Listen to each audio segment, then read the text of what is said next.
My name is Sarah Ben-Ezra. I'm a dialogue facilitator and peace activist. I work with youth and adults on communication using, among other tools, storytelling to bring together Israeli and Palestinian youth.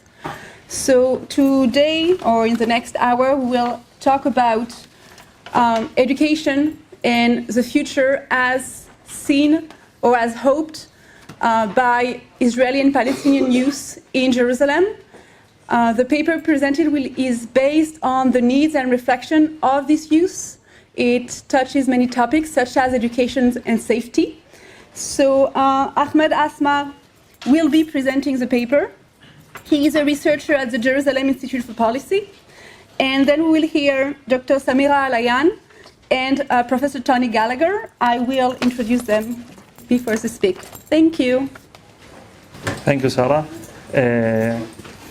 Okay, I'm Ahmad Asmar, as Sarah said. I will also work at advisor and admission office here in the Hebrew University for over 4 years. So also I think the university is a good space that Palestinians and the Israelis can meet.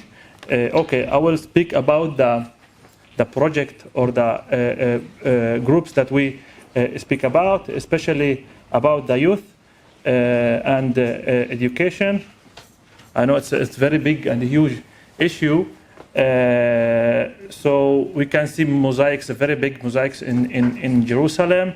If it's in the Jewish side or if it's in the Palestinians or Arab side. So in the Jewish side, the education system is divided to the state and the state religious and the Orthodox.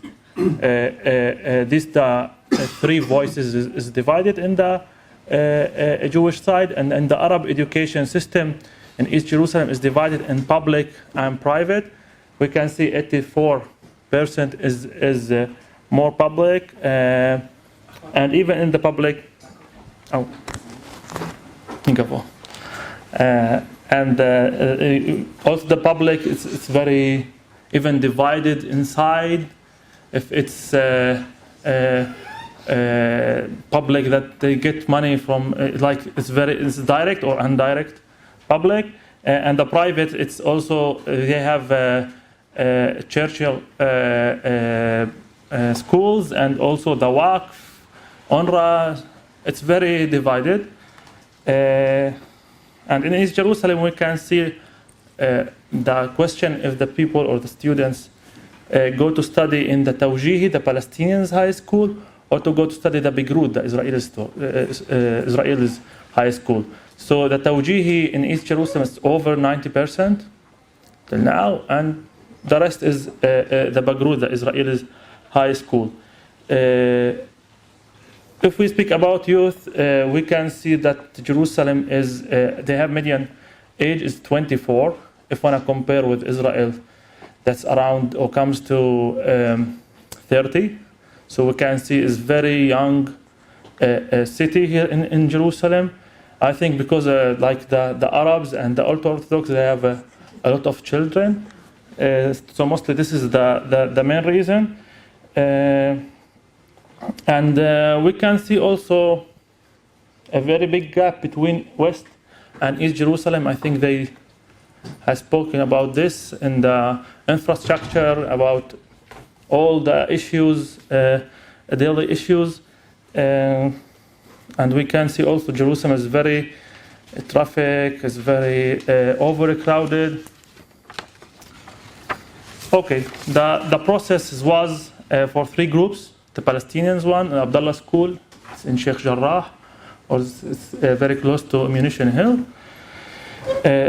So it's the girls' school over there, just girl, Palestinians girl, and the Israelis Hamasurti school, and the third one, the mixed one, the joint group, is the Kids for Peace.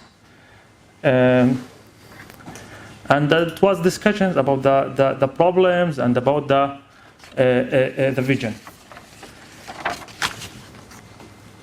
Okay, the residence problems for the Palestinians group, it was for sure some issues for the youth, and we like somehow for less and avoid the political, because everything is political, but here speak about the sexual harassment and bullying and school and lack and interactive activities in the school and the separation wall and checkpoints. We can speak about like third of the Palestinians students or population, sorry, that's live beyond the wall, if it's the Kufur Aqab between Jerusalem and Ramallah, or it's the Shu'afat refugee camp. So this is the third. And thousands of students, they every morning, daily, they are past the checkpoint. And also they speak about the heavy traffic, and this is also part of the not just checkpoint, and also the crowded and the traffic city. The Israelis group, they speak about public transportation. I think it's more or less they're connected to traffic. So that's the Palestinians speak about. Restriction of dress and behavior. Lack of places for young people to spend their leisure time, and the football team for women in the Jewish or Israelis side.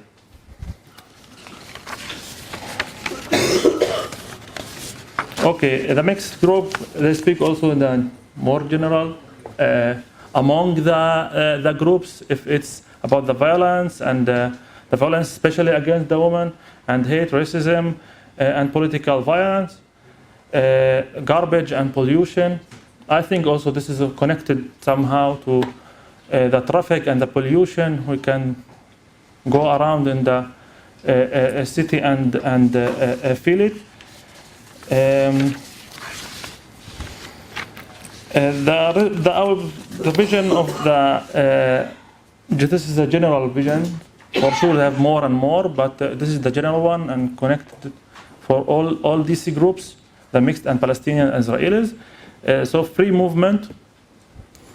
I think it's by transportation or to drop out to have facilities in checkpoints and have more safe city.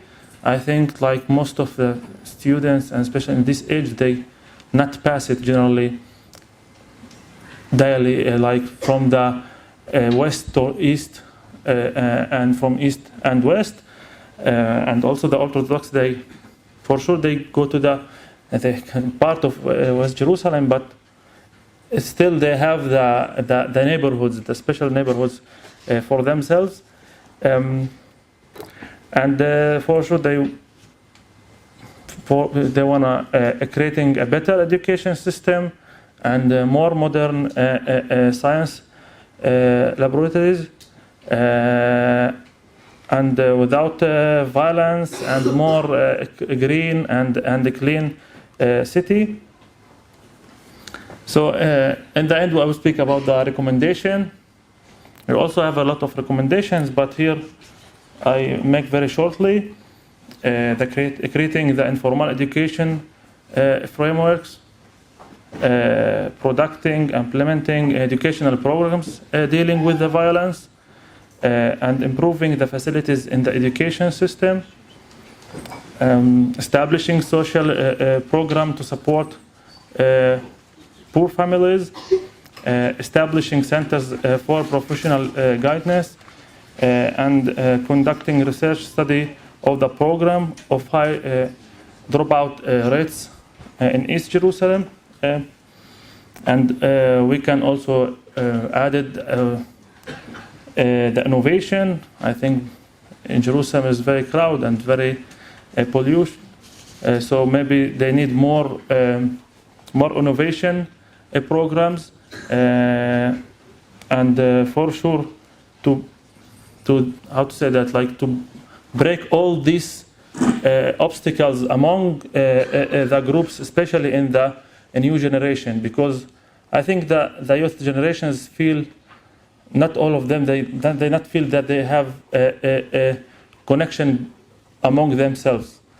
Yes, that's it. Thank you.